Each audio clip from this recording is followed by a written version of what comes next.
Sa labas, grabe, laki ng improvement ni John Espaliardo. Kukwentuhan nga kami, si John ba yun? Kakaibang din lang na, di ba? Ganyan, palakpakan niyo si John, di ba? Kasi ba, wala na tayong magagawa dyan, talagang magaling na yan, di ba? Wala na tayong masasabi. Grabe, na-inspire ba kayo kay Val? Yes! Grabe, alam nyo ganito, no? Again, sabi ko nga depende sa sasabihin ng dalawa kung ano yung closing ko. So I won't anymore share to you a testimony because sa kanilang dalawa pala, medyo alam ko, inspired na kayo, di ba? So I'll just close this presentation by updating you kung ano yung nangyari dun sa biyahe ko sa UAE. Mabilis lang yun, mabilis lang to, okay? Mabilis lang to. Okay, kauwi ko lang kagabi. Dumating ako mga 12 midnight. Okay, since may jet lag pa, nagising ako 12. Paggising ko ng 12, pasok agad sa opisina. Excited na ako pumasok Na-miss ko yung opisina Tapos sabi ko, tamang-tama, big day ngayon, update ko sila kung ano nangyayari. Okay, kaya importante yung magsalita ako ngayon because simple lang, okay, I have to prepare all of you for our international operation. Okay? Sa mga first-timer namin, na matin ngayon, pag sumali po kayo sa Sante, automatically may international business na kayo. Automatic yan, okay? Kasi once member ka ng Sante sa Philippines, member ka ng Sante sa buong mundo. Okay. And sa part ng mga leaders natin, sino ba yung may grupo sa UAE dito? Wala si Mark, ano? Mark Ferrango, wala si Mark, ano? Sino ba yung karugtong yung Mark? Karugtong ng... Yung Mark, ano? Meron yung downline ka ni Mark? Downline mo si Mark? Downline ka ni Mark, yan? May kabit ka sa UAE group? Hindi. Downline mo? Isang pinagpala itong isang to. Alright. Okay, lakas nila Ellie Boy, grabe yun. Yung grupo nila Ellie Boy, okay, sila... chismisan kausap niya. They'll be concentrating on the ultimate pack. Puro ultimate pack. At ang target nila, mga Indians. Sa UAE, their number 1 population doon is Indians. Number 2, Bangladeshi. Number 3 lang tayo, mga Pilipino. Okay. So, grupo mo, dapat pakinggan mo to. Sino pa? Si Val, may grupo rin doon. Si Joel Luyo, may grupo rin doon. Si Ryan, may grupo rin doon. Okay? May isang anak doon si Roy Concepcion, pero active. Okay, kay Roy Concepcion.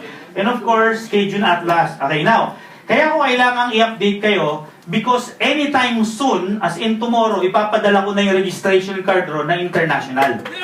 Okay. So, ano yun? Kinuha ko lahat ng card na natitira sa branch, pero hindi maawat, ang daming gusto mag-register. Sabi ko, sige, ito, sacrifice na kumpanya, ibenta nyo na muna. Okay, benta nyo na ngayon, wala munang card, hintayin nyo ipa-deliver ko yung card dyan. So hopefully, by tomorrow ipa-deliver ko. Kasi pag pina-deliver tomorrow yung card at ni-register yon, people in the Philippines will start earning in US dollars. Pakitaral na yun.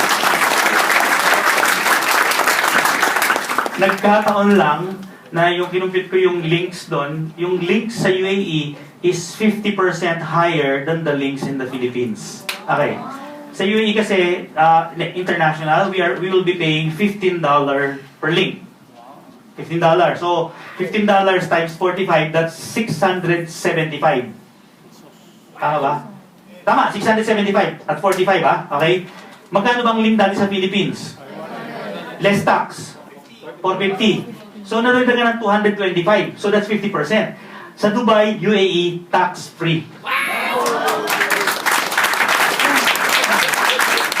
Alam niyo kung ano magandang balita ron? Pag ikaw, kumita ka sa UAE, tax-free. Kasi hindi ka kumita sa Pilipinas. Kumita ka sa UAE. Clear yon? Okay, kaya nga ito. Of course, para sa mga affected ng UAE system, okay, meaning may grupo ko sa UAE, you have to consider to convert. Naks naman, di ba? Ano ba religion mo ngayon? Hindi. You have to convert. Okay, ano yung conversion? Alam niyo na yung conversion, di ba? Go to the website of UAE, punta ka sa website ng Sante, dapat i-demo, kaya lang. Okay, punta ka sa website ng Sante, click mo UAE, log on ka sa UAE site, meron doon, nasa profile, meron doon convert. So, i-convert mo, huwag naman lahat ng points mo, baka wala ka naman kita sa Pilipinas, ha? Convert mo yung portion ng points mo in peso into dollars. Para pagpasok ng UAE, day 1, next week, this week pala, this week, titignan ko lang yung pasok ng registration doon, magsa-sample computation ako ng dollars. Titignan muna namin kung wala na kasi first launching ng system Pag nakita natin na okay na, computation tayo, daily na naman yon. Ang computation ng UAE is 12 midnight New Zealand time. Ang international natin, ang computation yan is 12 midnight New Zealand time. Okay, syempre, we're a New Zealand-based company, di ba? So, New Zealand tayo ng computation in US dollars. Sino sa inyo ang ready ng kumita ng dollars sa mga Okay. Mga kapatid, hindi naman sa pagbubuhat ng bangko, yung mga first-timer namin dito, hindi naman sa pagbubuhat ng bangko, okay? We will be the first ever Filipino company na mag-international. I-define ko maigi. Yes, there are Filipino companies na nasa ibang bansa, pero halos lahat sa kanila, extension ng Philippines. Ano yung sabihin ng extension ng Philippines? Pagpunta nila sa ibang bansa, ang ini-invite lang nila Filipino at yung system nila peso. Nagbabayad lang sila ron ng international kasi kino-convert yung peso into other currencies. Yun nga lang, ito yung reality. Hindi ka talaga makaka-build ng malaking community of people who are not Filipinos. How can you inspire Indians in UAE na pag nakita nila yung website nila, income nila, peso? Dirham sa akin, nakikita nila ron, biglang, di ba, you'll be a millionaire in Sunday, you'll be earning in peso. Nakuha nyo? So ngayon, kaya excited ngayon. When I went in UAE, of course, marami na akong kausap doon na networker na hindi Filipino. Okay, si John Espanyol, our leader in UAE, so ang galing niya maka-invite eh. Talagang may dinala sa akin mga Nepalese, may mga dinala sa akin Indian, may isang Kenyan. Pakistani, hindi nila priority ang Pakistani ron eh. For whatever reason, hindi ko alam. Priority lang Indian, Bangladeshi, Nepali, Nigerian, marami rin. So, nung nakausap ko yung mga hindi locals eh, kasi local doon Arabo eh. These are also different nationalities. Nung kausap ko sila, they are so excited because number one, nakita nila na yung produkto natin is organic and from New Zealand. Hindi na barley, bago yung barley sa paningin nila, pero yung organic sa New Zealand, panalo na kaagad. Nakita nila na yung income natin is in US dollars. So, doon ko na-realize na Sante will really be growing big in the international market. Ito lang ang challenge, okay? Ang challenge lang, yung mga Pilipinong nasa Pilipinas, you have to prepare. Diba? Kasi you have to be ready because the business is growing internationally, kailangan sumabay ka. Ngayon, natutuwa ako at na-excite ako dahil anytime this week o pinakamatagal na next week, may magpo-post na sa Facebook na kumita na sila ng dollars. Okay. Ma-perfect lang ang UAE system, okay? Hopefully, 1 month, 2 months time, ma-perfect yan. Lahat ng delivery nyo ng produkto sa international, dapat dollars na. Pilipinas na lang ang peso. Okay? Kung meron kang market outside the Philippines, tsaka doon, ang uso ron, wala na rin yung mga builder pack, extreme, puro may plus na lahat doon. Sa UAE, ayaw nila i-present yung pure barley pack.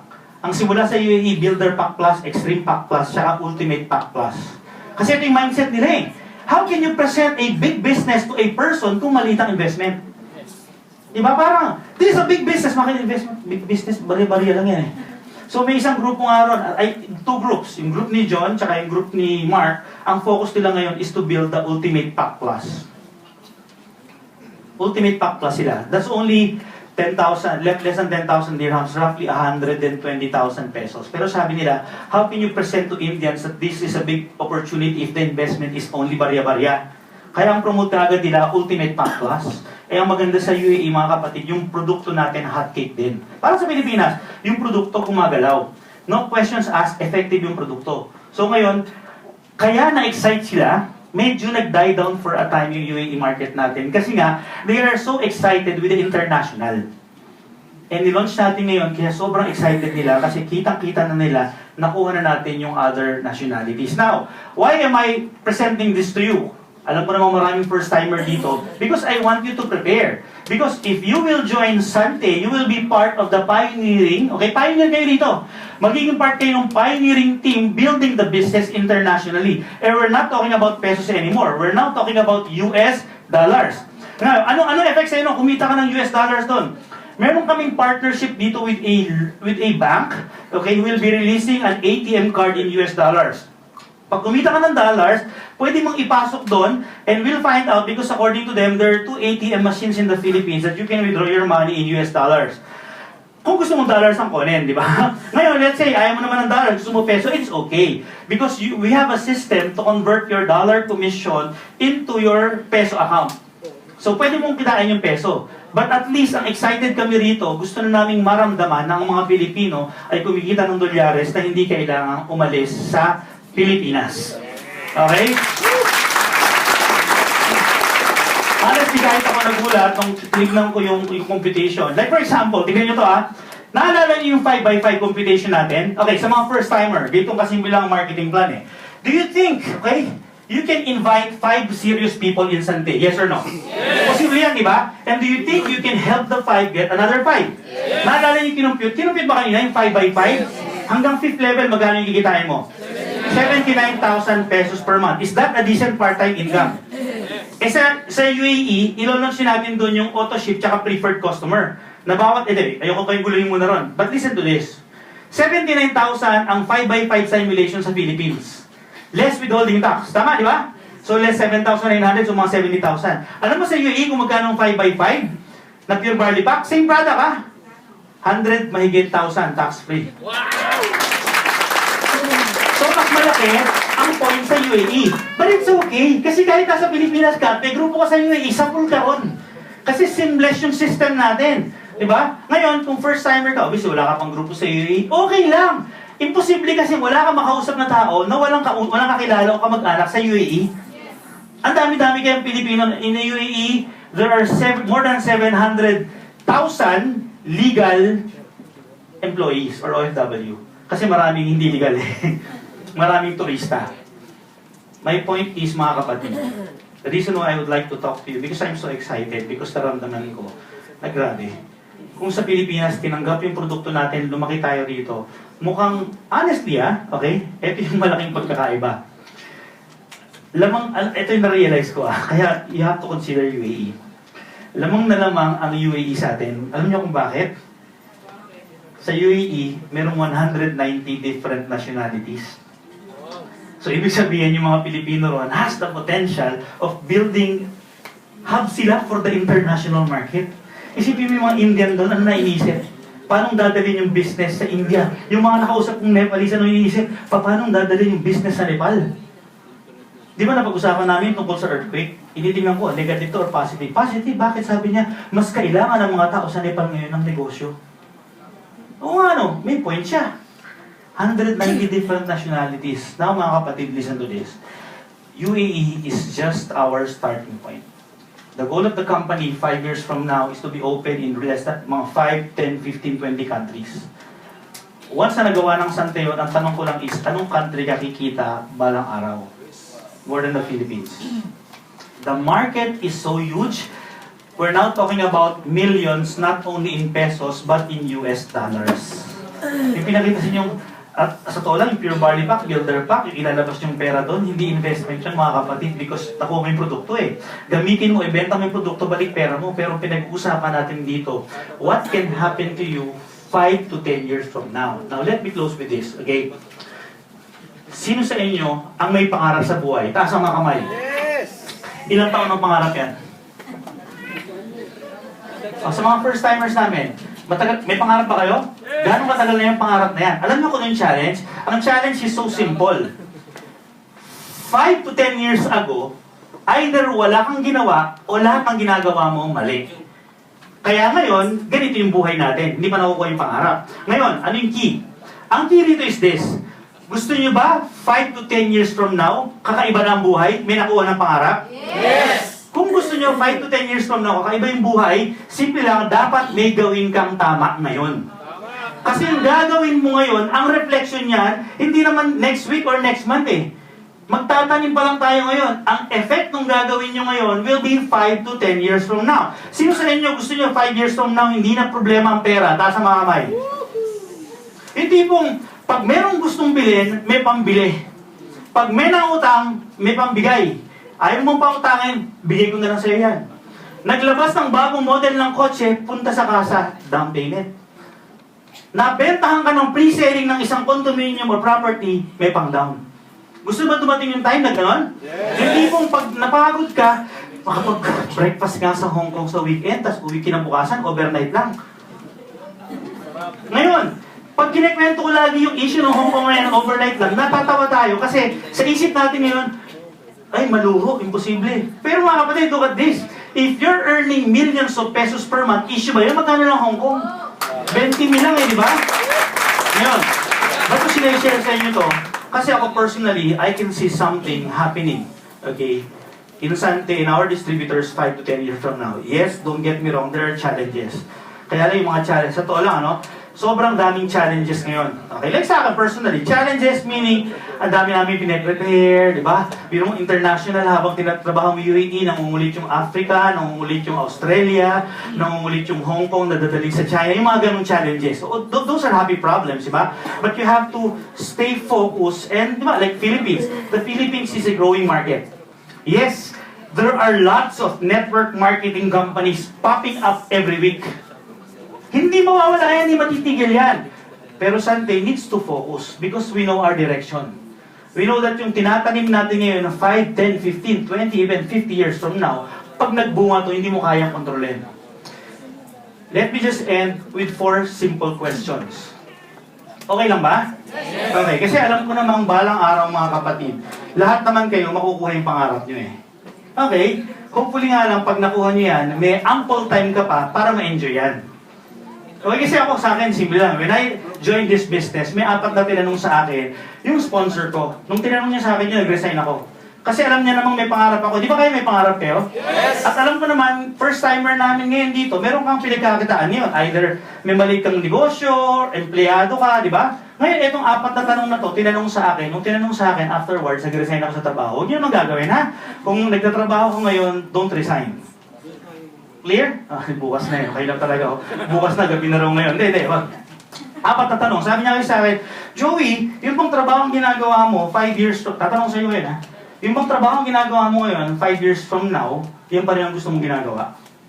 O pangalawang tanong, yung trabaho mong ginagawa mo ngayon, 5 years from now, kaya niya ibigay ang pangarap mo? O pangatlong tanong, yung bang mga kasama mo sa trabaho ngayon, 5 years from now, sila pa rin yung gusto mong kasama? Kasama niyo ba sila ngayon? Hindi, wag. Pang-4 na tanong, 5 years from now ba? Or not necessarily 5 years, 2 years to 10 years. Kung may anak kang pag-aaralin, kaya ba silang pag-aralin sa eskwelahang gusto mo? O sa eskwelahang kaya mo lang? Kasi kung ang sagot mo sa isa sa 4 na tanong ay hindi. O ilan ang hindi nyo rin sa 4? Ako, nung tinanong ako na lahat, hindi eh. Ayoko na itong trabaho ko, yung boss ko, ayoko na makita yung baka nanonood yung boss ko ngayon, di ba? Boss ko, ayoko na siyang makita, di ba? Hindi makukuha yung pangarap ko rito. Paano makukuha yung pangarap ko? Yung presidente ng kumpanya namin, ng kotse, Mitsubishi Galant. Ang gusto ko, BMW, malabong ma-overtake mo siya, di ba? Presidente na yun eh. Di ba? Kalokohan nyo, di ba? Pang-4, naku, tuition, magkaroon na kayo ng tuition sa Asan, sa Ateneo. Di ba? Parang hindi kakayanin, based sa trabaho. Pero sabi sa akin nung nagtanong, simple lang eh, Joey, kung isa sa 4 ang sagot mo hindi. Isa lang ha. Kung isa sa 4 ang sagot mo hindi, ang tanong is, ano ang ginagawa mo ngayon? Kasi kung wala kang ginagawa ngayon, 5 years from now, ganyan ka pa rin. 5 years from now, pag tinanong ka, sinong may pangarap, ikaw pa rin yun. Na yung pangarap mo, expired na. Hindi man na-expire yung pangarap. Pero sayang eh. Di ba kung mangarap lang din tayo, gusto nating matupad kaagad? Tama mali? Ba't naman matutupad 10 years from now kung pwedeng matupad 2 to 3 years? Tsaka masarap naman pag natupad yung pangarap natin, may ample time pa to enjoy it. Di ba? Huwag naman last minute, di ba? Ay, nakuha ko na yung pangarap ko, di ba? Kinabukasan, wala na, nakitord na ako. Huwag naman gano'n, di ba? Maganda pag nakuha niyo, you still have ample time to enjoy it. Mga kapatid, again, to close this event, just like to thank you for coming, especially our first timer. Yung mga kasinabi ko sa inyo ngayon, hindi biro-biro. Okay, nakikita namin ang Sante ay paputok na sa international. We're growing big. Okay, we have one of our advantages. We have the right product. Okay, we have the right product. We have our own company in New Zealand. Okay, anytime this year, we will be creating something big in New Zealand. Gusto namin sumabay kayo. Okay? Dito po sa Sante, hindi po pera ang pinag-uusapan ngayon dito. Ang pinag-uusapan ngayon dito is matupad ang pangarap nyo. Hindi pera eh, di ba? Ano ang magagawa sa inyo ng pera? Kung hindi mo na problema ang pera at saka ang oras, ano kaya ang gusto mong ginagawa sa buhay mo? If time and money is not an issue to you anymore, what do you want to do with your life? Yun ang bibitawan ko sa inyong tanong. Namnamin nyo. Okay? Sa mga first-timer namin, thank you very much for coming. Whatever happens, ang importante sa amin, may natutunan kayo ngayong gabi. Okay? So, palakpakan nyo naman yung mga nag-invite ngayon. Alright? So, leaders, listen.